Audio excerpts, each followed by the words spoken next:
because they always believe they are better than others, they have this natural motivation and natural drive to go for success. So naturally, they tend to be charismatic because they... I see you smile. You start recognizing people. Yeah, no, I'm thinking about myself. That's why I asked the question. In business, I see it all the time. We have the level of narcissistic CEOs is extremely high because it takes a certain mindset to be able to deal with people, to be able to deal with challenges, to be able to lay people off. If you have a guy, let's say he's 40 and there's an attractive 28-year-old woman who's trying to sell him something, his soul dies inside if he has to say to her he can't afford it. All psychopaths are narcissistic. Not every narcissist is a psychopath. Like, there is a difference. If, to flip that on its head, if you were trying to sell that to someone, sell a car to someone, for example, or whatever it might be, a fitness program, and someone says they need to discuss it with their partner, how would you handle that situation? Today we have Lucian joining us. She's a master in negotiation and also psychology, and I can tell this is going to be a fascinating conversation from some of the things we've spoken about before. She lives in Dubai. She crushes it in terms of her business, building her own business on LinkedIn. And we're going to dive into the psychology of what you need to be successful in terms of probably relationship, maybe negotiations, but also from a business perspective. One of the things you mentioned as we were walking into the room was about the amount of people in the world who are narcissists. Why do you think narcissism is a negative trait? It's not necessarily negative. It can actually be very positive and very beneficial for the narcissist, but not for their surroundings. Yes, I was telling you about the client that I've been helping who's dealing with a narcissistic ex, a woman. We tend to think narcissists are mainly men. According to the statistics, they are, like, the majority of narcissists are men, but there are definitely women there as well. And being surrounded by them and not knowing anything about narcissism is just a dangerous place to be in. They can be extremely detrimental for our health, for our mental health, for our physical health, for our financial health, for everything. So I think it's extremely important that people educate themselves about narcissism because the percentage of people having narcissistic tendencies is extremely high. We tend to believe that either you're a narcissist or you're not, and the percentage of people being diagnosed with narcissism, like actually being on the scale of narcissistic personality disorder, is very low. Like, we're talking about 1% of the population. But people having the narcissistic tendencies and the patterns and the behaviors consistently is rather close to 16%. Imagine that, 1 person out of 6. If someone's watching this and they're like, I'm in that 16%, what would your advice be to them? I don't think they would actually listen and think I'm part of the 16%, because when they are narcissistic, they don't know they are, and they believe they're not. That's the whole thing, because one of the traits of narcissists is that they have an extreme low level of self-awareness. Everything is external, everything is somebody else's fault, so they're not self-aware and they don't know. There is a small percentage of narcissistic people who are aware and who are proud of it because they see it as a strength. And that is to answer your question. It can be a strength because narcissistic people, because they always believe they are better than others, they have this natural motivation and natural drive to go for success. So naturally, they tend to be charismatic because they... I see you smile. Do you start recognizing people? Yeah, no, I'm thinking about myself. That's why I asked the question. Okay. Because one of the reasons... Well, let's explore it. My partner sometimes... Well, not sometimes. She calls me... She says I'm narcissistic, but then... not that by no means do I have a superiority complex. I have a lot of friends who are way more successful than me, but I have confidence in my ability and I have a huge amount of drive and very driven. So like a lot of the boxes are ticked there, but I'm also incredibly self-aware and have very high intelligence around that. What about empathy? Not so great on that. So like even being transparent, I'm doing some work with a therapist to help on that side because I lack empathy for myself. So I push myself harder than other people, if that makes sense. And what about empathy for others? I probably struggle with that as well.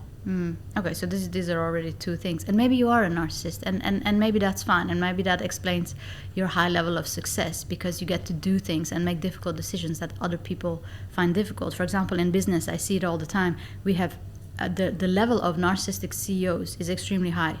Because it takes a certain mindset to be able to deal with people, to be able to deal with challenges, to be able to lay people off without the empathy. No you know, remorse. if you don't feel empathy, if you don't feel remorse, it's so much easier to make difficult decisions when it's about other people.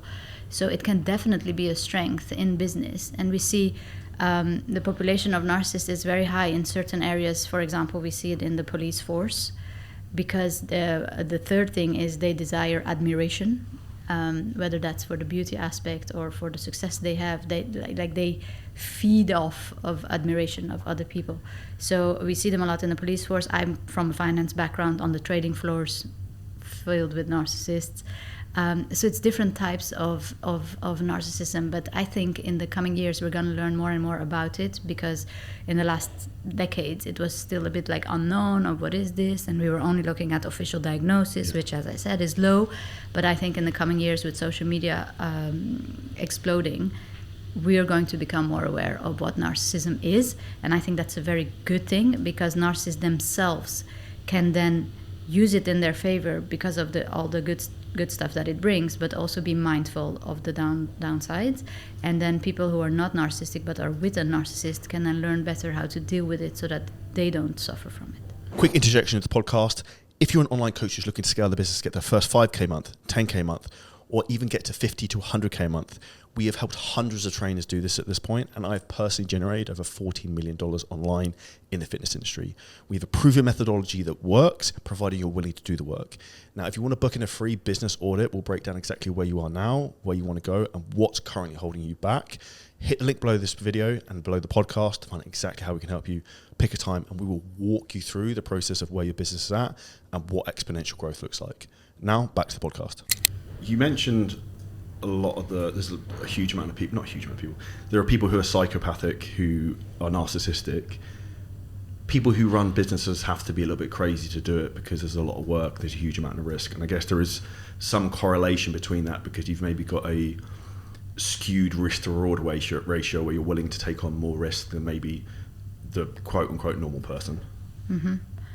Yes, but one of the reasons for that is because narcissistic people, and so you mentioned psychopaths. Yeah. All psychopaths are narcissistic. Not every narcissist is a psychopath. Like, there is a difference. I don't know. I don't know you well enough yet, but we can explore it. And the risk-taking aspect is because narcissistic people tend to believe that they are above the law. Like, they are different, and the same rules don't apply necessarily to them, and there's always a way out, and that is one of the reasons why they're willing to take more risks. Are narcissists good at negotiation, and what are the key character traits you see that people who are good at negotiation have? I imagine a big part of that is high emotional intelligence. Mm-hmm. Exactly, and that's where narcissists are low. But where narcissists score very high is their way of reading people, their capacity to read a room, their capacity to adapt to people. So they are extremely good at asking good questions, understanding who they're dealing with, because that is what they mirror back. And that is their charm, in a way, that make them feel very attractive to many people, because they're like, oh my God, I feel so seen by you. But that's the love bombing phase before the disaster happens. But it doesn't matter. On a negotiation table, they're very good at building rapport, because they can read people, they can understand what matters to this person, which is a very great skill to have on a negotiation table. But as soon as they start feeling resistance, which they can then which they can see as some form of rejection, that's where they don't do well, and the bad things can come out. What I always say is the number one skill that you need to be a good negotiator is self-control, composure, remaining calm in stressful situations. Now, narcissistic people can remain calm in stressful situations, can remain focused, because the end goal is the end goal, and it doesn't matter what collateral damage happens in between. But they are quite bad in self-control. It's, for me as a negotiator and a behaviorist, I think it's fascinating to deal with narcissists, because I think they're quite easy to be triggered. Would you also say a trait they have is maybe having very addictive personalities? Addiction, yes, because it's the same thing. It's self-control. When you lack self-control, you tend to be more sensitive to addictions. And if we start going into the sales, so from a sales perspective, if someone struggles in terms of negotiation and sales, a lot of people find sales and negotiation is a quote-unquote dirty process. How can someone change their thought process around that if they feel uncomfortable with it? The majority of people I talk to, they say, it's funny because imagine you don't know me yet and you say, okay, what do you do? And I say, I'm a negotiator. There's immediately this thing that comes in your head, thinking negative, thinking manipulation, thinking pressure, right? Like that's what goes with the word negotiator. Now, sometimes for fun, when people ask me, what do you do? I say, I'm a mediator. They're like, oh, interesting, fascinating. Whereas it's exactly the same thing. A mediator and a negotiator do the same thing, which is try to go from a disagreement to an agreement. That's what we do. And there's a big difference between sales and negotiation. I think it's interesting to elaborate on that as well. But one of the main reasons why people don't like negotiation is because they don't like conflict. And if there's no conflict, there is no negotiation, because the whole goal of a negotiation is to resolve conflict. So I always say, if you don't like conflict, then you have to learn to be a better negotiator, because the goal is to avoid conflict. The goal is to resolve conflict. The goal is to come on the other end of conflict. That's what a negotiator does.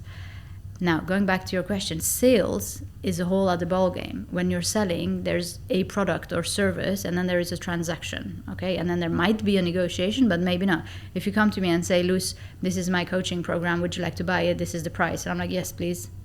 Done. There is no negotiation, but there was a sale. Whereas the majority of our negotiations, there is no sales involved at all. You're not selling anything. And you have daily negotiations every day with your partner, with your team, with your friends, where there is absolutely no sale involved. So we negotiate way more than we think, and we negotiate way more than we sell. When it comes to, say, for example, people listening to this and maybe even negotiating with themselves to make themselves do the thing they're supposed to do, what would be your advice on that? Because I think one of the biggest problems I see is people give themselves a task that they're going to go and do. Say tomorrow morning they're going to get up at 6 o'clock, do X, Y, Z. They then don't do it, and that then crushes their willpower, and they die inside, and they start to lose their confidence, and they do the same thing the next day. Yeah. It doesn't happen, and it's like a downward spiral. It's fascinating, isn't it? I think one of the biggest benefits I've had from being a professional negotiator is the personal development aspect of it, because I see literally everything through a lens of negotiation now. And when you apply the same things that you need to be a good negotiator to the inner negotiations that you were talking about, man, it's just, you become so powerful. You apply the exact same things. So it's concepts as curiosity, wanting to understand what truly matters. What is the percentage of people that go truly inward and say, what really matters to me? Like, what do I really need? These are the type of questions we should be asking ourselves, but we don't. And then the aspect of listening, truly listening to what's happening on this table, what is really at stake, what is the need of the other party. Again, you transform it inward. What is my need? What is the reason that I don't get up when I say I was going to get up? What is the reason I snooze 5 times when I said 6 o'clock, 6 o'clock? And when you understand those things, so you go beyond. It's very easy to call somebody lazy or not motivated, but when you go a step further and you try to understand what is really at stake, like what's happening, which part is winning the negotiation, what is the part trying to avoid or trying to not feel, that is then determining literally their actions. And I think this is something that most people, they don't even think about. They don't ask themselves these questions at all. But if you become better and better at inner negotiations by exploring what's happening here, why did I not do what I said I would do? Why does someone else seem to having so much ease at doing the things, and why? How come I can't, etc. So instead of starting to judge, you go in with the curious mindset. It's the exact same mindset we need on a negotiation table when I'm negotiating high stakes deals with it, be it with psychopaths in high stakes deals, or be it in boardrooms when we're talking about multi-million-dollar M&As or IPOs. It's the exact same process. You come in with the curious mindset of, number one, trying to understand what's happening here.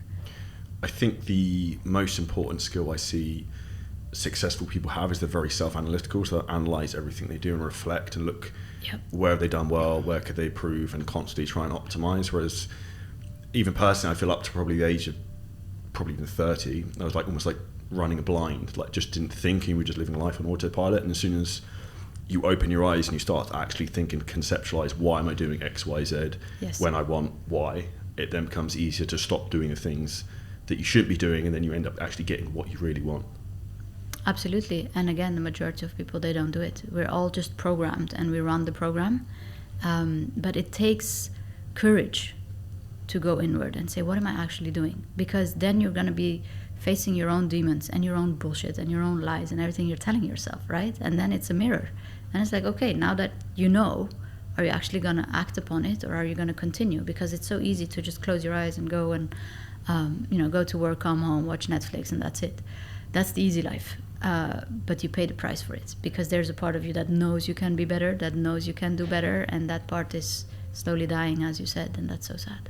Why do you think so many people settle for the easy life? So I think back to when I started my online business in probably 2016 to start, and I left my full-time job in 2019. When I first started, people were like, what the hell are you doing? Like, you're insane. Why are you doing all this weird stuff? And then those same exact people doing the exact same thing every single day right now that they were 7 years ago. Right. Why do you think some people want to take the leap and some people don't? Because change is uncomfortable. And I was faced with the same criticism when I left finance. I had a very successful job on trading floors of investment banks. And one day I said, I'm done with this. And I left and I had no idea what I was going to do. So I didn't even have a backup plan. I just knew I'm done with this world. And people say, you're crazy, you have a great salary. I'm like, yeah, but I'm dying inside. Change is uncomfortable. And our brain, like, just let's have 5 minutes of neuroscience. Our brain has been wired for survival. And anything that is different than what the brain is used to is seen as a threat, even if it's a good change. So your brain will do anything it can to keep you in what you're doing, even if it's bad stuff. And that is one of the reasons why it's extremely difficult to change, and you need a certain, I wouldn't say personality, but at least strong mindset and push yourself to do things differently, because in the beginning they're going to be extremely uncomfortable, and as soon as it's uncomfortable, your brain is like, this is dangerous, let's go back to how we were. You mentioned in terms of personal development, in my opinion, business is the greatest personal development you'll ever do, because it will never stop. What's the biggest things you've learned from a personal development point of view that you could share with the audience? So much. Specifically for your audience, I think I learned fast track to motivation, which is something that we don't talk about enough. When we talk about motivation, we think that it's an action thing, as in I need to do something, right? Like that's how motivation has been taught. But I think a strong shortcut to motivation and getting what you need is to start thinking, what should I stop doing? Because I believe we all have an internal negotiation and an internal motivation already. It's already there. Like, you ask anybody, they have a goal and they know exactly what they have to do to achieve that goal. And they don't need anybody, they don't need a coach, they don't need YouTube, they already know. And still they're not doing it. Why? That is the internal negotiation, and that's what's happening. So I think instead of focusing on what should I be doing more, it's about what should I stop doing? Like, what is the bullshit I'm telling myself that prevents me from becoming the person I want to be? So it's not necessarily who do you think you need to be, but it's who do you think you're not to be that person. It's interesting you say that, because I specifically remember I do like a lot of reflecting when sitting on planes. Something I think magical about sitting on a plane, looking out a window, looking over the world, and I won't connect to the internet, so I can just think and be my own thoughts and be present. I literally sat there and I was like, why am I not where I want to be? And I was like, the only two reasons Charlie won't get what he wants is, one, he doesn't plan what he actually needs to do from a work perspective the next day. Number two, he doesn't actually get up and just do the thing. Right. If I do those two things, then I will get exactly what I want. And if I do that consistently, and it really dawned on me, I was like, this is actually really simple. And like, even for example, I like to play games with myself, and I know I would say dopamine addict, but I like that feeling of like accomplishment doing things. So I got up early this morning, did like 5 or 6 really big tasks, and like, I'm on like a dopamine high after that already, because I already feel like I've won the day. Right. So I think when you can try and get your mindset into that perspective where you create positive feedback loops around the things you need to do, it then becomes easier to do, and then almost like gamifying the process. So I've got like a journal where I, at the moment, writing down every day that I've done like consecutively, like achieving the things I need to do. So you're almost like on a hot streak where you don't want to like finish and you don't want to lose. Yeah, and I love that. But this comes down to self-awareness. You know that this works for you, and that's great. And I think it's crucial that we own the morning. Like, the morning sets really the rest of the day. And some people, they need these dopamine kicks. So they're like, okay, make a list of 5 stuff that you were going to do anyway in that morning. It can even be as simple as just waking up and opening the window. Check. Brushing your teeth. Check. If you get those checks done, then you're like, okay, I'm on to something. And you do it. And then you start doing the more difficult stuff. But other people, they need to start the difficult thing first. I'm like you. I'm a dopamine junkie, and I need that. And I have ADHD, so I know how my brain works. And I need to do the easy stuff first before I have the momentum and the energy to do the difficult stuff. But, there are people who like eat the frog. Okay, fine, do the difficult stuff first. You can't do that with someone who has ADHD. It's just not going to work because they're extremely good at not doing what they're supposed to do. So you need to understand yourself. And I think you're asking yourself such good questions like, what am I not doing? Like, that's a great question. What am I not doing? And we all know, like, we don't need to pay another 10K coach or whatever to tell us. You know what you're not doing. And I know what I'm not doing, and what needs to be done. I'm laughing because when you break it down, it's so simple. As soon as... It is. For anyone watching this, once you have the skill set of the thing you need to do, all you then need to actually is execute and apply the skill. Right. And the problem is that 99% of people aren't willing to execute, and the thing is that people get paid for like what they actually do and execute rather than what they learn. And I think learning information is great, but we have a lot of people who are information junkies. They go to all the seminars, all the masterminds, they read all the books, but they do diddly squat, and they don't actually apply anything. Yeah, I used to be one of those, so I can totally relate.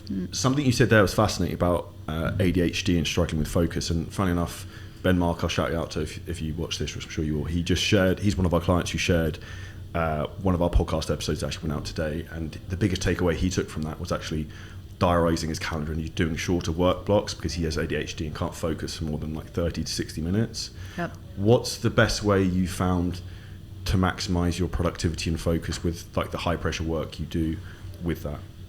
Well, high pressure works actually very well when you have ADHD. Like I have this, and I have seen this with other ADHD friends as well.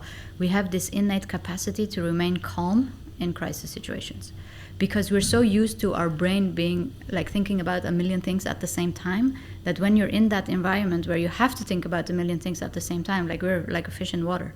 So I know that when the stakes are really high, that's where I'm at my best.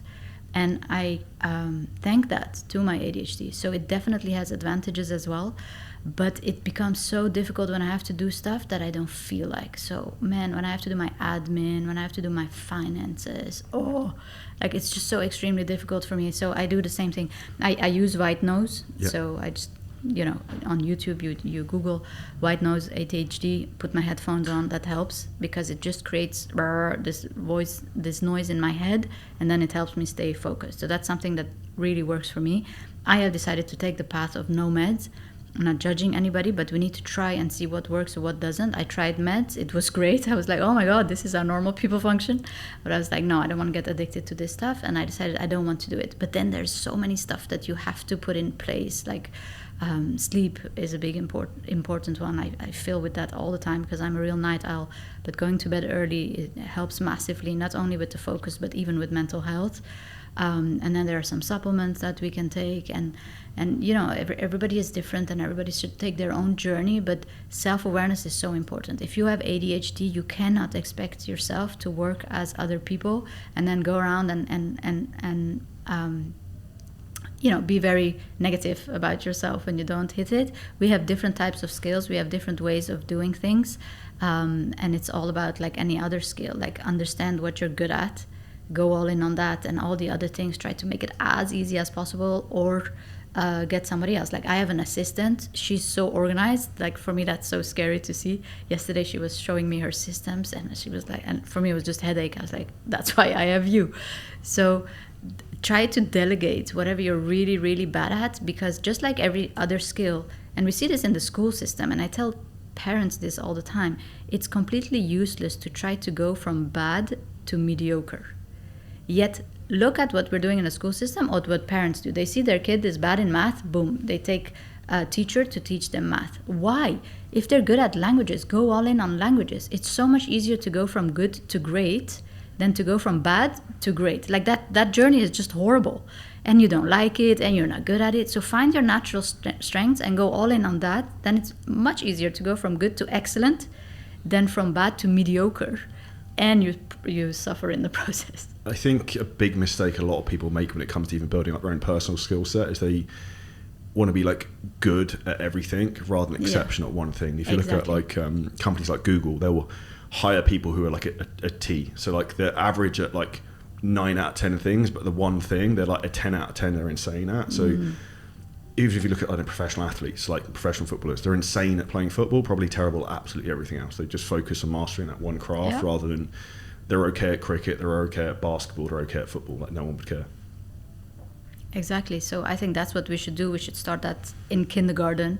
Try to see the skills that somebody has. And listen, like everybody listening to this podcast, I'm like, life is so short. Why would you do things you're bad at and always feel like a loser? Why? Just go all in on what you're good at and explore and become excellent at it and become exceptional at it. Like I saw this thing for negotiation. I was 14 years old. I was going to the library with my sister and I picked up a book that said how to become a better lobbyist. I was 14. She was like, come on, Luz, get books your age. I'm like, this is so fascinating. I mean, influencing people's behaviors. This is so cool. So I knew I had a thing for everything that was human behavior, influence, etc. And from that moment on, I've been reading about it, etc. So when I was in finance and negotiating, I saw it as a game and I actually loved it. And then I got trained by professional negotiators from the special forces and the FBI. And I was like, oh my goodness, this is so amazing. And while I was in that training, I was like, what if I could do this all the time? Like, this is so cool. And then I went in and learned again everything I could about it. And the best teacher, your best negotiation teacher, is not a book, is not AI, is not me, is not YouTube.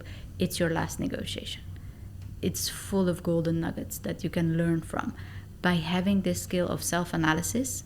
And as you said, even write it down. Like I always teach my clients, debrief every single negotiation you had. What did we discuss? How did we feel? What info did we get? What intel did we miss? What was the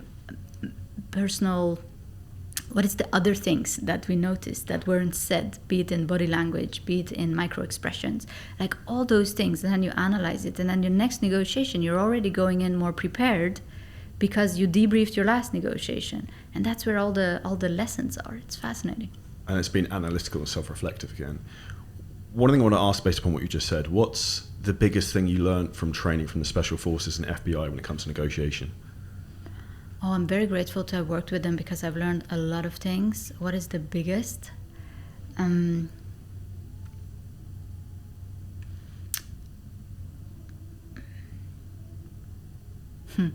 might be surprised, but I would say it's humility. In what respect? It's humility. So these people, when we're looking at the Special Forces, they're going into high-stakes negotiations. They have the SWAT team ready. The SWAT team, they have the guns, they have the possibilities to break open doors, etc. So they're going into a negotiation kind of being covered by saying, okay, if the negotiations don't work, boom, my colleagues are going to come in and they're going to break up the door and they're going to get you out. That is a very different negotiation than when you're going into a business negotiation where you don't have any guns, you don't have any backup, nobody's coming in to force the other party to sign the deal. Like, you're on your own. And it's even the hostage negotiators, they have told me themselves, when they're dealing with high-stakes negotiations and they're often dealing with difficult profiles, it's a certain type of people it takes to rob a bank or to do crazy stuff. But they see, especially those who are really experienced and they've done this for a long time, there's a certain pattern of people that they're dealing with. And they have told me themselves, several, business negotiations are way harder. The stakes might be lowered because it's often not life or death, but it's way more difficult to influence someone in a business setting because every single business negotiation is different. It changes constantly, and you have business negotiations that go on for months, if not years. When we're talking about, for example, I've done M&A negotiations where we were negotiating terms for 9 months, for 12 months. So you don't get that instant gratification, and you have to constantly go back in the preparation and the analytics and the numbers and the it's hard.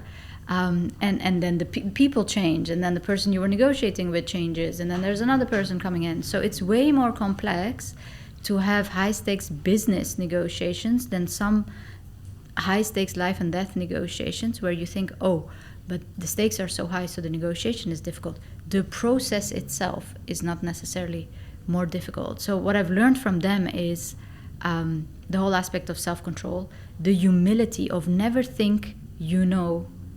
When you think you're an excellent negotiator, that's when you start making mistakes.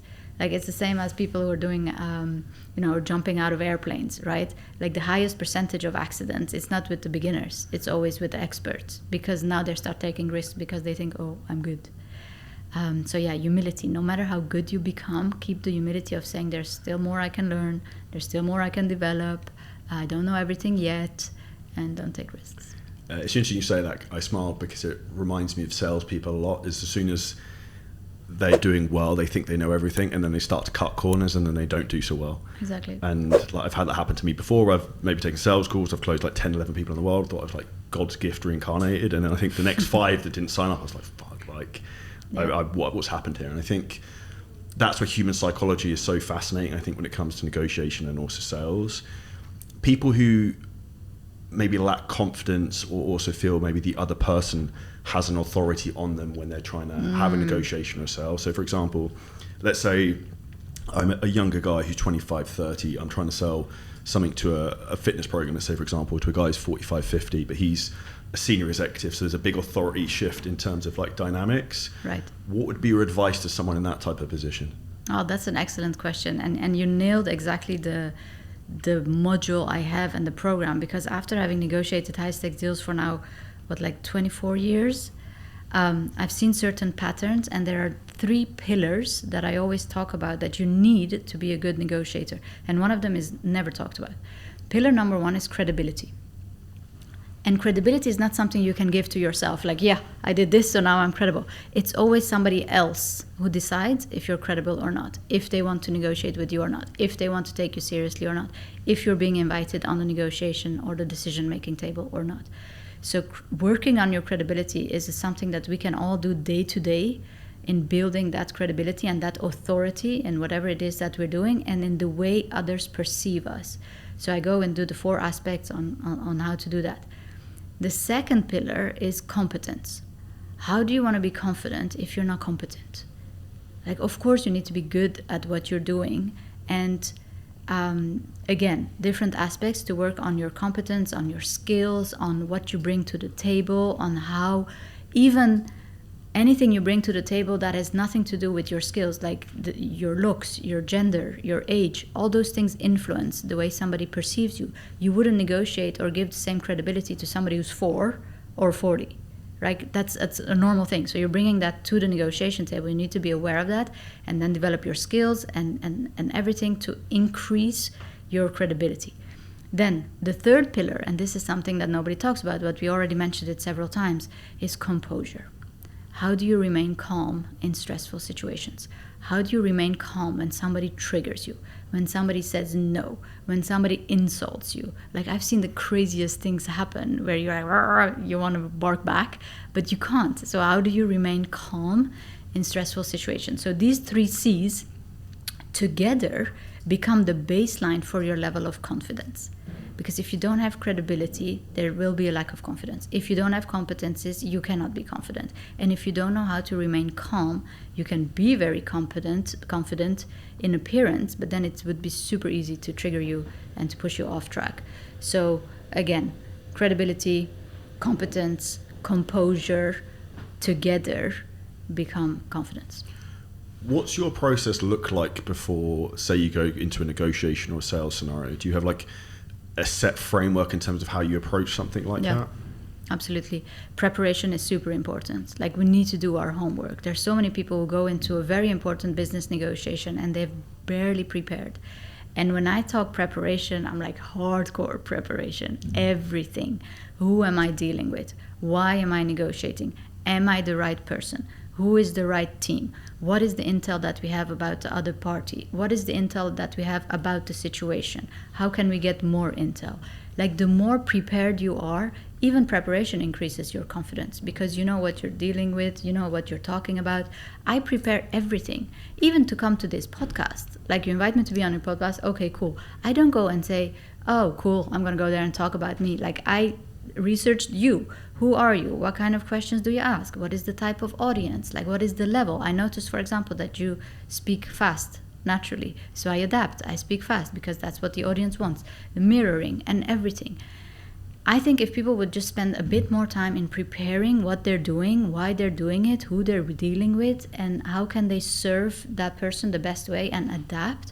Like Friday, I have another podcast. It's about complete other subject. It's a lady. She talks completely differently. Like, I'm going to show up differently. I'm going to dress differently. I'm going to talk differently because I adapt. It's a form of respect toward the other party and the audience. Have you ever used a private investigator on people on the other side when it comes to business deals to find out personal details about them so you have a better understanding of who you're dealing with? If you can't answer that, that's fine. We use all types of different techniques to influence people. So if we know there is a certain information that's lacking, we will go and get that info. If we know that we know someone who can influence that person, we will. Like, a negotiation is not only what's happening on a negotiation table. It really starts from the preparation.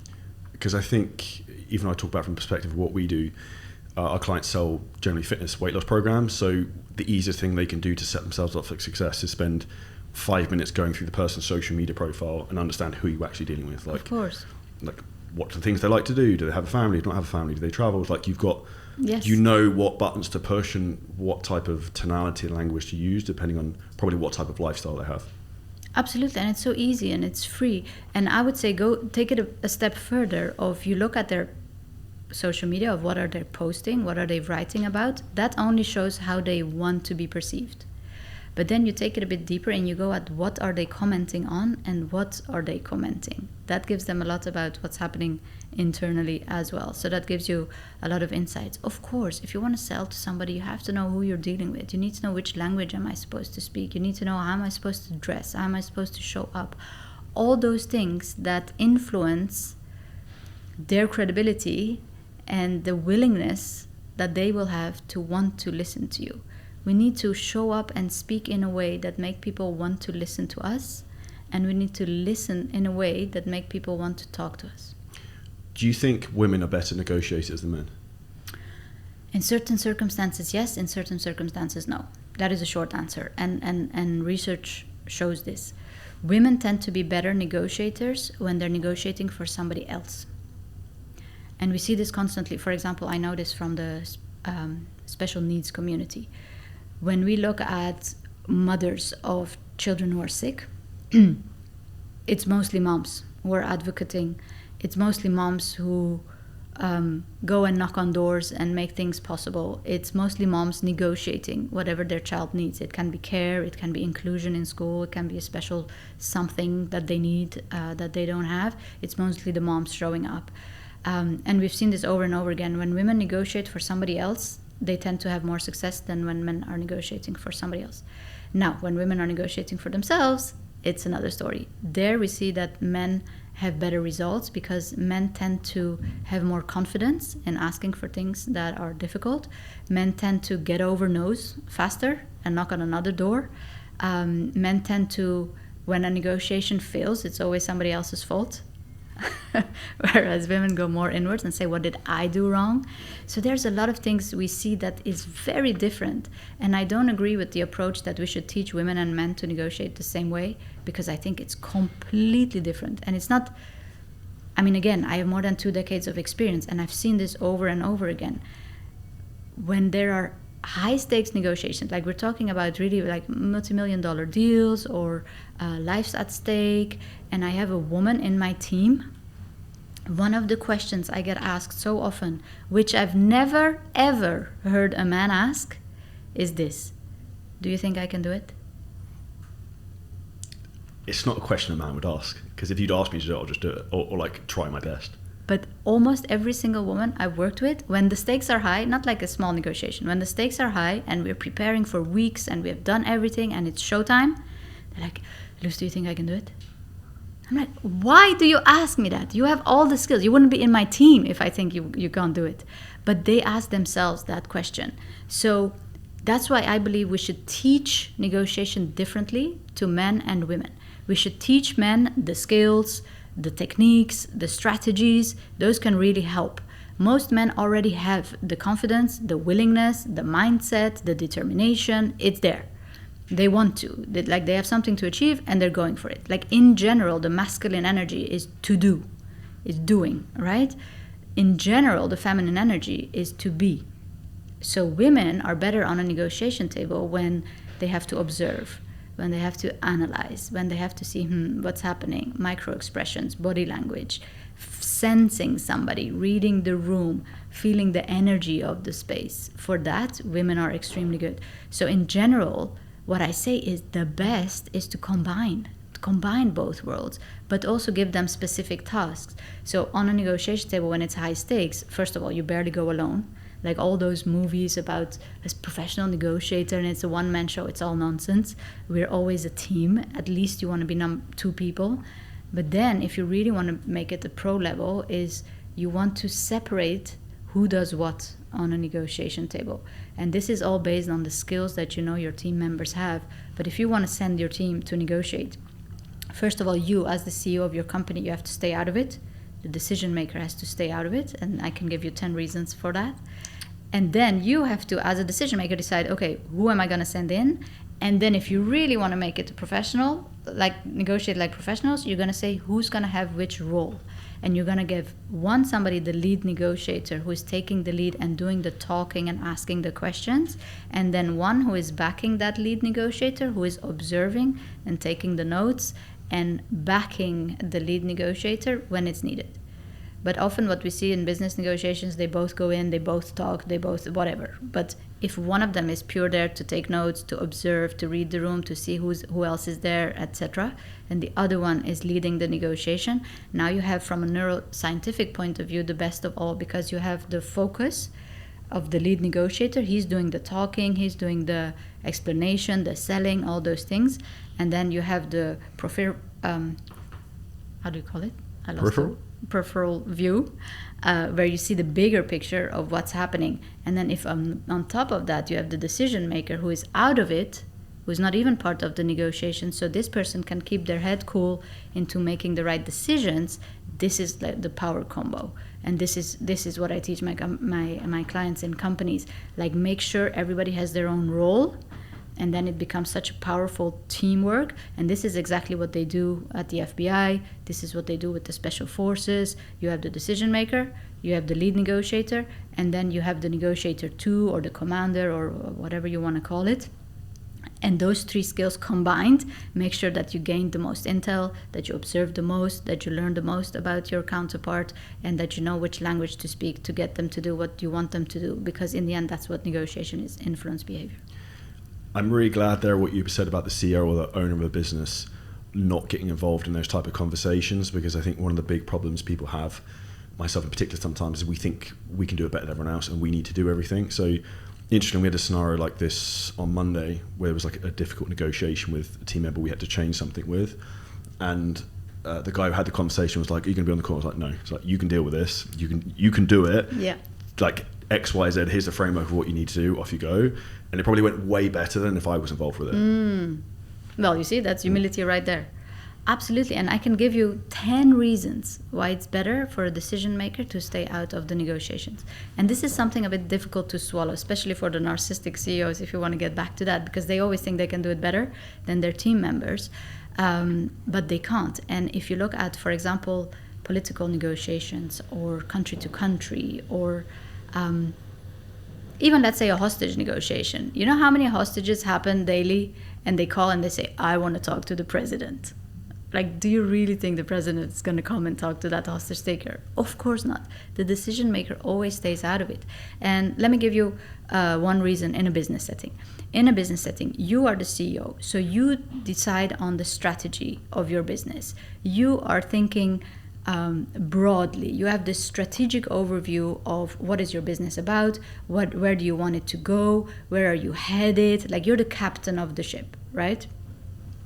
And a negotiator, he has the tactical view. He or she knows about the numbers, about the counterpart, about all the nitty-gritty details of that deal, but doesn't have to know where this deal comes in exactly in the bigger strategy of the business. They need to know the details. So they go in and they do their homework on that. But as soon as you start mixing it, now you have to have a tactical overview of all the details and the strategic overview of the bigger picture.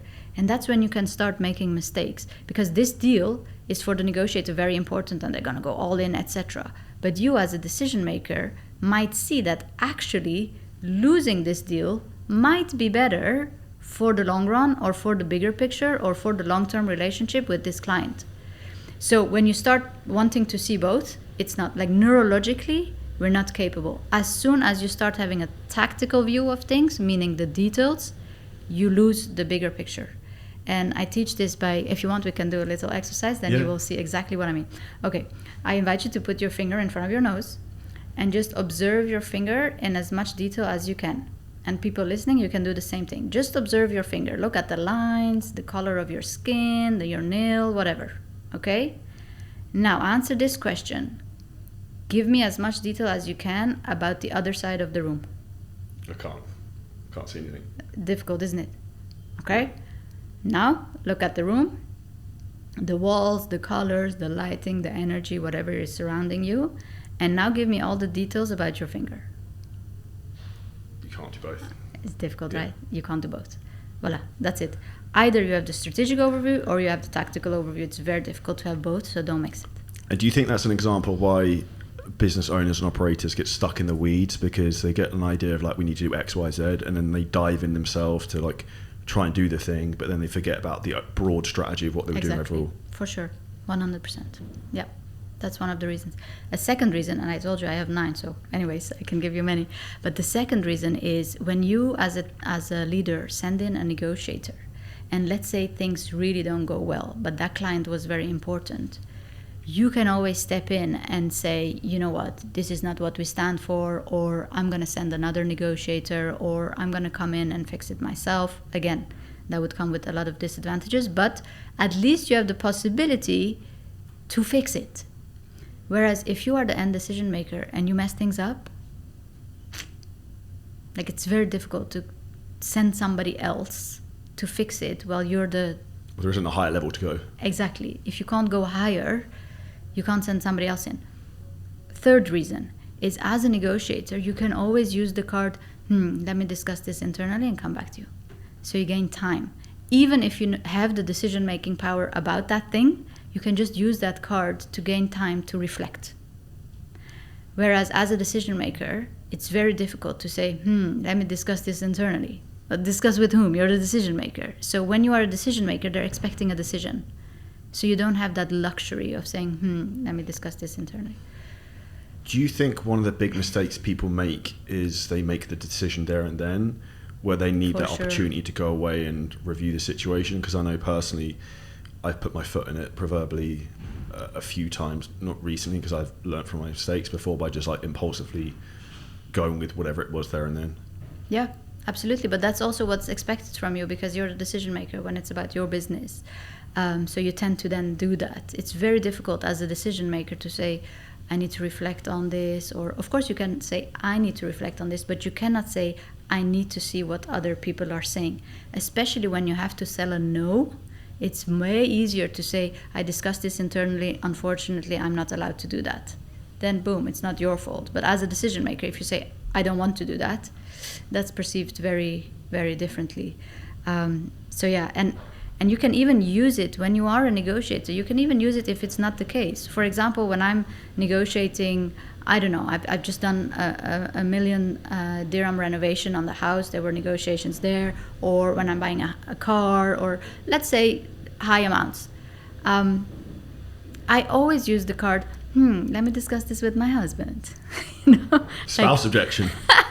It's my money. I have to decide. I have to spend it. But I still use it as a card just to gain some more time, or to reflect on it, or just to put my ducks in the right order. It's something you can't do as a decision maker, but you can still use it as a technique. If, to flip that on its head, if you were trying to sell that to someone, sell a car to someone, for example, or whatever it might be, a fitness program, and someone says they need to discuss it with their partner, how would you handle that situation? There's 2 ways. The first way is to make sure that you don't give them that card before they come on a call. So I would already do it in the preparation phase of the call by asking questions of, are you the sole decision maker in this process, or do you need to discuss this with somebody else before you can make the decision? And often people want to be decision makers of their lives or whatever, so they will then say, no, I'm the one deciding. So then they come in the call and they can't even use that card. So you're already flipping it. That's one way. And the second way is by making, of course, if they say, I need to discuss this internally, 9 out of 10 times they're saying to you, I'm not convinced. That's what they're really saying. How would you then focus on getting the actual re-objection out of that person? Because that's a smokescreen just to try and get off the call or out of the meeting. Yeah. So I would continue asking the questions. Like, of course, respect the fact that in that moment they're not convinced yet. So you shouldn't hear, I need to discuss this internally. You should hear, I'm not convinced yet. So don't let them go. Don't say, okay, sure, go think about it. Because then most of the time you won't hear from them again. They never come back. Exactly. So you need to understand what is it that they're not convinced about yet. So ask questions like, sure, totally cool. I respect that. You can go and discuss. What is the thing that you would like to discuss on? What is the information that is missing to make you make that decision right now? So then they tell you, and then you can give them that, or you can reassure them on that question or fear or whatever it is that they're having. And then the second thing is make that decision-making time as short as possible. So let's say I'm having doubts about A, B, and C. Okay, you share about A, B, and C. Are there any other questions? No. Okay, is there anything else at this stage that you need to discuss internally? And then they're like, yeah, I need to discuss this. Okay, fine. So you give all the information about that. And then you say, okay, now that you have all the information, I understand you want to have the discussion. When do you think you can have that discussion internally? They will say, no, tonight, tomorrow, great. Then let's plan a call for tomorrow afternoon. And then if you have any other questions, we can tackle it then. So you don't let them in the wild. Like you keep... Don't let them go. Don't let them go. You keep it, and you keep it as short as possible by asking the right questions. What is it that you're doubting about? What do you need to get the information that you need? Once you've discussed it, how much time do you need to and book the next call. Like right there and there, get your calendar and say, okay, we're Tuesday evening, you want to discuss this tonight. Do you have 10 minutes to jump on a call tomorrow afternoon to discuss whatever you discussed tonight? And if there are any other questions, I can help you. And if you think this is not for you, then all good. And if you think it's for you, we can get started. With selling in a global capitalized world now, what's the difference you see in terms from negotiations and sales from, say, the US to, say, the UK to maybe like Middle East, like the Arabic world? So, for example, from my perspective, what I see, British people are generally horrendous to sell to. Like I said, I'm British, so it's fine. Like we're afraid to spend money. We're very skeptical of everything. Whereas from like comparatively to the US, Americans are much more likely to be wanting to take the leap, pay up front for everything, and much more open to trying things and less reserved. Yep. What's your experience across that from, say, maybe like US, Europe, and maybe Arabic culture? Yeah. Based on my experience, people in the US tend to think more in opportunities and benefits, like what will it bring me? Whereas in Europe, you tend to think in what will it cost me? So true. Right? So that's one of the things. And then you would be surprised, but in Europe and the Middle East, we tend to negotiate in more similar ways than differences. Whereas in the US, there's still this belief that negotiations have to be tough, have to be manipulative, have to be aggressive. So I've seen many American counterparts, they are completely different on a negotiation table than afterwards. Like they think there are certain things that they can say and do because we're negotiating, and then afterwards we just go on a dinner. Whereas if you were to do that as Americans, ladies and gentlemen, listen, in Europe that doesn't work. Like you cannot be tough and ugly and play it hard on a negotiation table and think you can go and have dinner in the evening and everything is fine. It's not. So, and this is why I'm so passionate about doing what I'm doing, because it doesn't have to be tough. It doesn't have to be competitive. It surely doesn't have to be manipulative. A negotiation is a way to resolve conflict. A negotiation is a way to get what you need. A negotiation is a way to go from a disagreement to an agreement. And the way you do that influences the way people perceive you, if they want to work with you, if they want to deal with you again or not. So don't go in all tough and think about, I have to win this negotiation. Think long term in relationships, because it's a small world. You're gonna get, deal with these people again, etc., etc. So negotiations in the United States tend to be more aggressive, more competitive. In Europe, it's more collaborative. And in the Middle East, that takes it to a step further, where it's not only collaboration, but it's also more deeper relationships. We take the time to understand more about who you are, about your family, about your children's names, those kind of stuff. So the further you go east, let's say, the more you need to spend time on understanding the person and what really matters to them, the relationships, the families, and all that kind of stuff. It's not purely transactional. But I believe if you mix this, if you switch it, like if you go to the US and you start asking a few questions about who they really are, you immediately stand out as a negotiator because nobody else is doing it. But on the flip side, if you come in as an American and you start negotiating hardcore with the Middle Eastern without having even answered a few questions about who you are and what you do, that's not going to go well.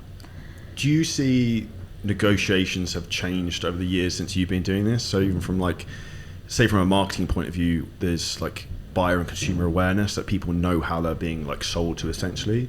Does the same thing happen from a negotiation standpoint, that there's almost a trend of what works to a degree, or is it generally fairly standardized in terms of human psychology and behavior? I've noticed two things, is that the way people sell has become much better in terms of human behavior and psychology. It's less transactional now, and it's more about relationship building. I don't need to explain anymore why it's so important to build rapport. That is just now understood. And we see it even on social media. Before it was just buy my thing, pay this, do that. And now it's, okay, I'm going to add value. I'm going to create some posts where I'm not selling anything at all. So I think that's a good development.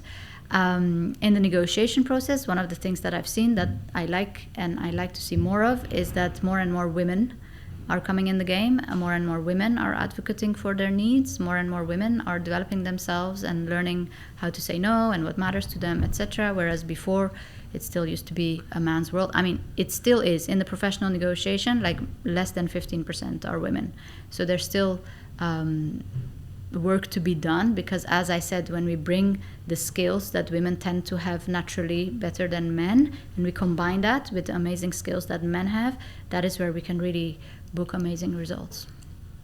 Do you think women are better selling to men than men are selling to men? Because from what I see from people selling, say, for example, Great fitness question. programs, if you have a guy, let's say he's 40 and there's an attractive 28-year-old woman who's trying to sell him something, his soul dies inside if he has to say to her he can't afford it.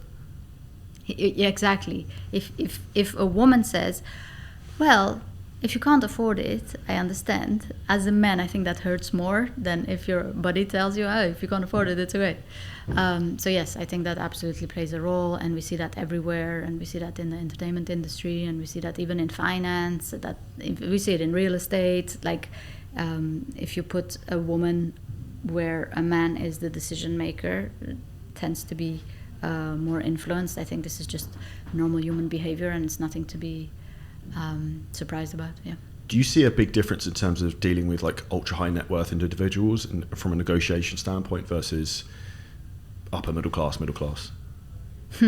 Yes, I see people, the more they spend, the less questions they ask. It's funny, isn't it? Because again, they look at value. What does it bring instead of what does it cost? And that's a big question. And it's not necessarily about spending money. It's also a mindset. You have people who are not necessarily that wealthy and they're spending a big amount on something, but they have the mindset of saying, I know what this will help me achieve. So they ask many different types of questions. The high clients I have, when we're talking about 5-figure or even 6-figure deals, when we're talking about a collaboration where I'm going to train their teams and I'm going to do this and I'm going to do that, when they see the value, they're not asking. It's more like, okay, send me the invoice, Lucian, and I'll pay. Whereas when I work with individuals and I'm selling a small coaching program of just 3 months where I'm going to guide them through everything they need to know to be a better negotiator, and they're investing a small amount, and it again doesn't matter whether they have the money or not, they're investing a small amount, they tend to ask a lot of questions, but how many sessions and. So yeah, it's interesting, and I think it's easier to sell high ticket than it is to sell. I think that's a trap a lot of people fall into, particularly in the fitness industry, is trying to sell cheap products at scale rather than get less clients and charge a lot more. A question I have for you, what are the best books from a negotiation and sales point of view that you like or you'd recommend? There are many good books. There are many good podcasts as well for people who prefer listening. One book that I really like when it's about business negotiation is Hostage at the Table from George Kohlreiser. He was a hostage negotiator himself, psychologist, and he is now a renowned professor at IMD Business School. I was fortunate enough to work with him and train a leadership cohort in Gstaad in Switzerland. And having worked with him side by side and learned from him, it was absolutely fascinating. And what I love about him is that we both believe in the power of emotional intelligence, the power of human behavior, psychology, and bringing that all together. Because negotiation and leadership have so much in common. Like, all the skills you need to be a good negotiator automatically make you a better leader. But being a good leader doesn't necessarily make you a good negotiator. So it's only a one-way street. But by learning these skills, you can improve both your negotiation, emotional intelligence, and leadership. Kneel, what I always talk about. So Hostage at the Table, love that book. And then there are many podcasts. There is Negotiate Anything from my friend Kwame Christian. He talks to a lot of people from all walks of life, from Harvard to FBI to business, anything. And then I had my own podcast as well, but I've only done 11 episodes where I was just talking to my friends, basically other professional negotiators.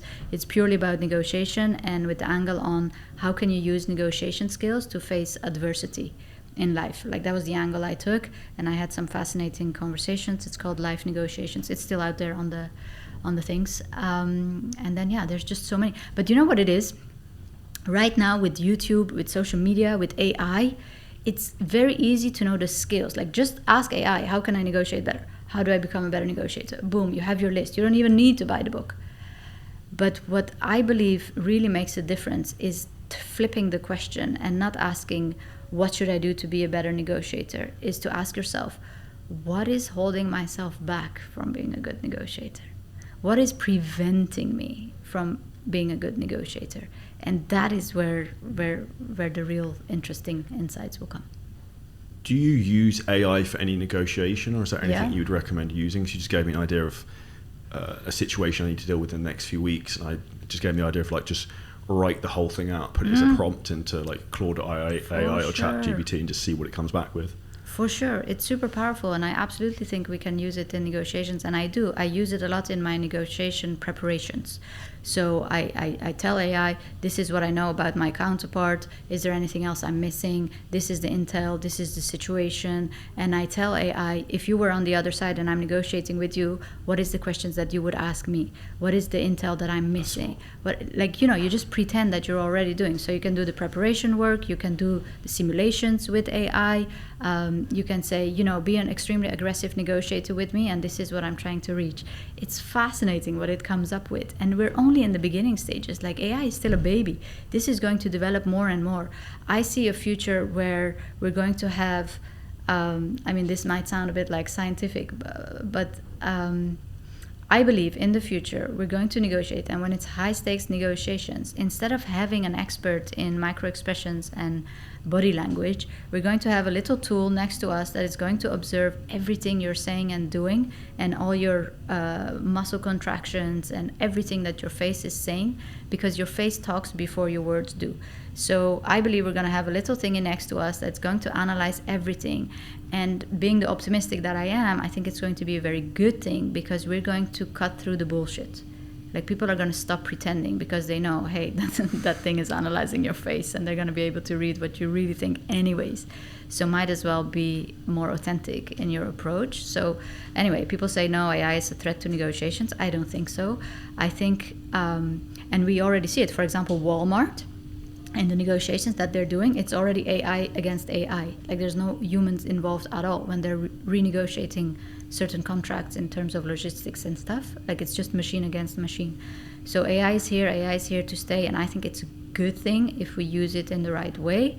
And And I hope it will bring us to more collaborative negotiations when people are more authentic, and the goal of the negotiation is to come to an agreement, not to manipulate, not to waste time, not to negotiate for the sake of negotiations, but really to reach goals and make a difference. What's the main AI tool you use from a negotiation standpoint? It's ChatGPT. Just ChatGPT? Yeah. Awesome. Big thank you for your time today. Where's the best place for people to find out more about you? I know you're huge on LinkedIn, but other platforms? LinkedIn. I share some stuff on YouTube, but it's mainly LinkedIn where I communicate, and pleasure being on your show. And everyone took a ton of value from that. I personally did. So make sure you hit the subscribe button, comment below any questions, make sure you give Lucian a follow, and see you next episode very soon.